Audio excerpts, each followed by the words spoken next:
Google trouxe para o Brasil o modo IA, que é aquele novo jeito de fazer buscas, e com ele já estamos antevendo as confusões que estão acontecendo lá nos Estados Unidos. Mas antes de falar de uma coisa e de outra, como é que funciona o modo IA? Bom, vamos começar então, acho que explicando o que seria esse modo IA para a nossa audiência, que é uma resposta do Google para esse processo de mudança de comportamento das pessoas usando o chatbot. Então, o Google é um buscador, certo, Elton? Então você joga lá, a gente estava acostumado a jogar a palavra-chave, ele trazia os links, a gente navegava entre os links, acessava o conteúdo, acabava degustando diferentes pontos de vistas, enfim. Só que as pessoas, com a chegada, principalmente do ChatGPT, começaram a fazer perguntas direto para esses chatbots. E o Google, né, tá tentando dar uma resposta a isso. Essa não é a primeira solução do Google. A gente já discutiu aqui em The Tilt o AI Overview, né, Elton? Que é quando você está no Google mesmo, buscador, na hora que você digita google.com e acessa a página, você faz uma pergunta, muitas vezes ele traz um resuminho ali, já com as principais informações. Agora, o AI Mode seria esse modo AI Overview de uma forma mais robusta, ou seja, ele tem um modo específico em que você faz uma pergunta como se estivesse conversando com um chatbot, né? Então, você faz uma pergunta, ele traz a resposta, ele pega essas informações por meio do seu mecanismo de busca, que é bastante poderoso, e já traz um resumo ali, uma informação mais pronta para o usuário final. E você pode, inclusive, fazer perguntas de follow-up, então, fazer outras perguntas adicionais, como se fosse uma conversa. Então, o que diferencia ele, por exemplo, de um ChatGPT com busca, de um Google Gemini também com busca, é que ele vai trazer isso para dentro do motor de busca, porque na prática acaba funcionando de uma forma bastante parecida. E a gente testou aqui, né, Elton? E o que você achou quando você testou? Eu achei interessante, achei bom, assim, porque para muitas pesquisas, né, quando eu sei algo muito específico, eu acho que isso vai determinar, não sei como você vê isso, né, e acho que tá todo mundo tentando entender como que vai ser o futuro da busca e o que as pessoas vão preferir, né, usar um chatbot, mas acho que vai depender da tarefa que você está fazendo. Então, assim, se você quer o endereço de um restaurante e tal, você mete no Google tradicional que ele já mostra ali o endereço, o mapinha e tal, muito mais fácil, certo? Agora, se você quer fazer uma pergunta, esses dias eu estava fazendo, já trouxe até esse exemplo aqui, eu estava fazendo uma pesquisa que eu precisava coletar alguns dados sobre produção científica de diferentes países. Então, no Google, eu teria que jogar essa pesquisa nessas palavras-chave de cada país, navegar pelos sites e colher a informação. Quando eu faço isso por meio do chatbot, ele mesmo já faz essa tarefa para mim e resume isso de uma maneira mais efetiva. Então, dependendo das tarefas, ele funciona bem, né? E o que a gente testou aqui foi bem interessante, né? O teste que a gente fez, que eu perguntei, quem é Diogo Cortis, para ver se ele acertava, ele acertou. E depois de um momento, eu falei, qual que é a relação do Diogo Cortis com o Elton? Uhum. E aí, qual que foi a resposta, Elton? Você lembra? Aí ele mencionou que a gente tem uma parceria dentro de The Tilt. Isso, que nós dois somos apresentadores de The Tilt e tal. E depois você fez uma pergunta de follow-up mais ousada. Sim, eu perguntei se ele já sabia, se a gente já esteve em outro lugar fora de São Paulo. E aí ele não sabia porque a gente já esteve em um evento em São Luís, só que a gente não postou. Ou seja, a gente não colocou essa informação na internet, de modo que ele não podia saber. O que responder. E aí ele respondeu de uma forma genérica, ele enrolou a gente. Ele deu a opinião dele, falou assim, os dois são bastante conhecidos na área de tecnologia, participam de muitos eventos nacionais e internacionais, então é possível que eles já tenham se encontrado em eventos fora de São Paulo, né? Então colocou ali como uma possibilidade, mas acho que o AI Mode, né, ou modo IA, como está sendo chamado no Brasil, é uma resposta que o Google está tentando dar para se preparar para esse novo mercado de busca, né?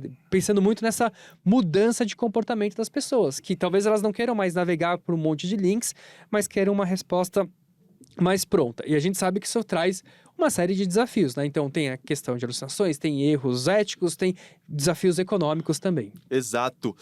Esse é o lado do consumidor, é o lado de quem usa, é o lado de quem se relaciona com a plataforma. Do lado de quem faz, ou seja, do lado do Google, ele tem que dar algumas respostas para quem participa desse ecossistema da internet. Ou seja, o Google é uma plataforma que permite que as pessoas, ou seja, nós, consumidores, cheguem às plataformas que provêm os conteúdos.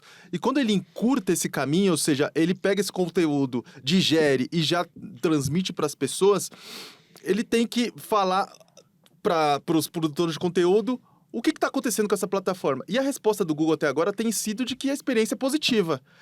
Eu tenho uma aspa da Elizabeth Reed, que é a presidente global de buscas, que disse em maio, com vistas à experiência de Índia e Reino Unido, que esse novo tipo de busca, a busca por IA, na época ela estava falando sobre o AI Overview, não do modo IA, na verdade ele aumentava as buscas em 10%.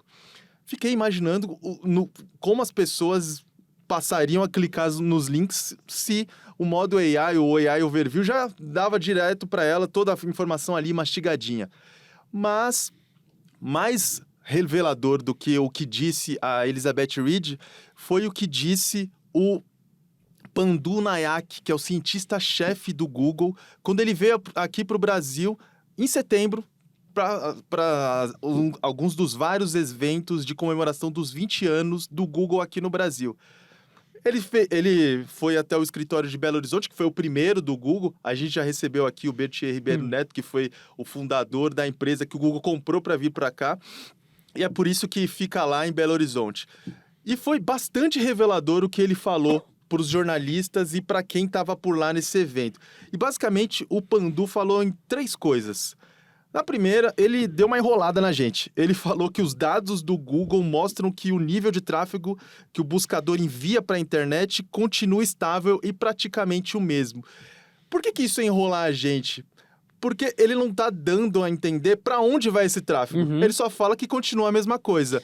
Muito provavelmente, esse tráfego está saindo de quem produz conteúdo e indo para os chatbots, indo para outras ferramentas, mas não para aquelas que fornecem o conteúdo para a internet conseguir continuar girando, continuar tendo sua engrenagem girando. Inclusive, tem várias pesquisas de diferentes agências aí de SEO e outras instituições mostrando, né, dados preliminares ainda, que quando aparece o AI Overview, e aí a gente nem tá falando do AI Mode, né, só do AI Overview, que é essa versão preliminar ainda, quando aparece o AI Overview, o tráfego orgânico, né, que seria destinado aos sites de origem, por exemplo, a UOL, a Folha, qualquer veículo de comunicação, ou o blog de quem criou, um criador de conteúdo, acaba caindo 70%, né? Então tem pesquisas que mostram de 50% a 70%. Porque se você tem a resposta pronta, às vezes você está muito satisfeito, e na maioria das vezes você vai ficar super satisfeito. Você não precisa clicar no link para ter acesso a informações adicionais, né? A segunda coisa que o Pandu Nayak fez foi admitir a mudança, admitir o golpe. Ele mencionou que o Google vê a distribuição na internet como algo que está realmente mudando e não está mudando por um modelo que foi a própria empresa que criou. Foi uma empresa concorrente e o Google está correndo atrás do prejuízo. Pela primeira vez em muito tempo, e é sintomático que esteja acontecendo agora com a empresa completando 2 décadas no Brasil, ela tem que reagir a uma ferramenta criada por uma concorrência, sabe? Que disruptou o mercado, né? E o curioso é que a OpenAI, ao criar o ChatGPT, na verdade, ela usou uma tecnologia que foi o próprio Google que criou com a arquitetura Transformer. Ou seja, o Google tinha dentro da própria casa aquilo que iria, anos mais tarde, fazer com que ele tivesse que mudar todo o ecossistema. E aí, Diogo, a gente chega ao terceiro ponto em que o Pandu Nayak justifica na cara dura o roubo de informação que o Google tem feito para abastecer os seus chatbots de IA. Até agora, como funciona a busca? Os produtores de conteúdo criam um site, criam um link e o Google fornece essa ponte entre os usuários e o link. Mas quando o Google cria um chatbot e coloca direto na busca e faz com que esse chatbot mastigue a informação e dê para as pessoas, ou seja, ele tira a possibilidade das pessoas chegarem ao seu conteúdo, o Google nada menos fez do que impedir que as pessoas cheguem a esse conteúdo. E o que ele está fazendo é fomentar pura e exclusivamente a própria plataforma. E nisso, o que o Pandu Nayak falou foi o seguinte: os usuários podem buscar um tipo de conteúdo em vez de outro à medida que as suas preferências mudam. E esse é um fator importante aqui. A minha recomendação para os editores é garantir que estejam sempre inovando de maneira a atrair o público mais amplo possível. Ou seja, os editores que constroem o conteúdo e estão cedendo de graça para o Google é que tem que pensar em uma alternativa para driblar esse atalho que o Google está pegando para distribuir o conteúdo de outras pessoas no lugar deles. É muita cara de pau, hein? Mas o que o Nayak falou e o que a Elizabeth Reed falou tem contrapostos muito evidentes, porque muita gente já está fazendo pesquisa e mostrando que a busca não está às mil maravilhas como eles estão pintando. Por exemplo, uma pesquisa do Pew Researcher mostrou que os usuários que fazem uma busca e têm uma resposta dada pela IA têm 8% de probabilidade de clicar em qualquer link. 8%. E os usuários que fazem uma busca e a resposta não é dada pela IA, tem o dobro de possibilidade de clicar num link. Não é tanto assim, é 15%, mas é o dobro de possibilidade. Além disso, já tem gente nos Estados Unidos sendo bem vocal e bem verbal, falando que o modo IA tem roubado informação. Quem tem falado isso é a Danielle Coffey, que é a presidente da News Media Alliance, e o que ela diz basicamente é: o Google pega o conteúdo à força e utiliza sem dar nada em troca. E essa é a definição de roubo, Diogo. Uhum. Ou seja, os ânimos estão bem exaltados, é uma situação para lá de complexa e, pela primeira vez na história da internet, a gente está vendo o Google sendo ameaçado por um concorrente fortíssimo, absorvendo algumas das experiências desse concorrente e colocando na berlinda quem tem feito a plataforma dele ser o rei, o império das buscas na internet. Mas tudo isso que a gente comentou até agora, Diogo, são reflexões do que está acontecendo nos Estados Unidos, até porque o modo IA é muito recente aqui no Brasil. Mas para imaginar como vai ser aqui as repercussões no ecossistema brasileiro, a gente chamou para dar alguns pitacos o Guilherme Ravache, que é um consultor em comunicação e acompanha há muito tempo esse setor e tem alguns pensamentos muito importantes sobre isso. Vamos ouvir o que ele falou. Bom, obrigado pelo convite, prazer estar aqui com você, Elton, com o Diogo também, acompanho o trabalho de vocês, sempre muito bacana, muito legal que vocês têm trazido ao universo de tecnologia, Big Tech, questões super pertinentes. Bom, respondendo a sua pergunta sobre o impacto, né, do modo IA, a gente já tem visto a audiência cair em sites de notícias. Eu presto consultoria para alguns publishers no Brasil, então eu tenho acesso, né, ao dado de audiência. A gente já vê uma preocupação crescente, porque a audiência também traz receita, né? Com mais tráfego, esse publisher vende mais publicidade e um número robusto também ajuda a vender publicidade, não só programática, aquela que entra, né, automaticamente por computador, mas a publicidade que é vendida diretamente para as marcas. Nos últimos dias, vários sites têm reportado uma queda grande. A avaliação de vários é que não é ainda 100% modo IA, ainda é muito em consequência de atualizações de algoritmo do Google, de spam, né, que teve algumas semanas atrás, mas já tem uma leitura muito clara de que, como já tinha um resumo de IA, esse resumo de IA, overview, né, o Google Overview já estava impactando o resultado, agora a gente tem um resultado que vai ser ainda pior em função do modo IA do Google e da maneira que ele usa o conteúdo dos publishers, dando pouco destaque ou nenhum destaque para o link de quem produziu aquele conteúdo originalmente, né? O que o Ravache pintou aí é um ecossistema bastante complexo e que muda a dinâmica de como a internet funcionava até agora. A gente também perguntou ele a respeito disso, vamos ver o que ele falou. Esse é um ponto importante, né?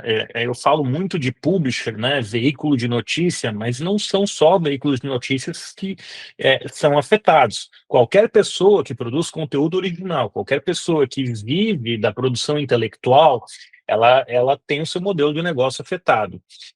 Por que isso é tão nocivo? A gente tinha um acordo tácito com o Google, pensando no mercado de notícia, né? Com o Google, com a própria Meta, né, que é dona do Instagram e do Facebook. Qual é esse acordo?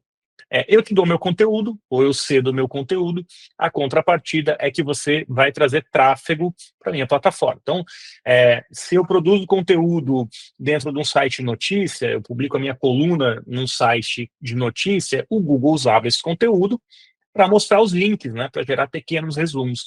Só que tinha um link, né, naquela resposta do Google, a pessoa clicava para ler o conteúdo completo. O Google quebrou essa dinâmica, né? A IA, não só o Google, né? As empresas de IA quebraram essa dinâmica, porque quando ela traz a resposta inteira, tudo aquilo que você busca dentro da própria tela de resposta, você desincentiva o link, né? O clique no link. E o publisher entregava o conteúdo de graça porque tinha essa contrapartida do clique. Se não tem mais clique, não tem razão para o publisher entregar o conteúdo gratuito, como não tem razão para o criador de conteúdo.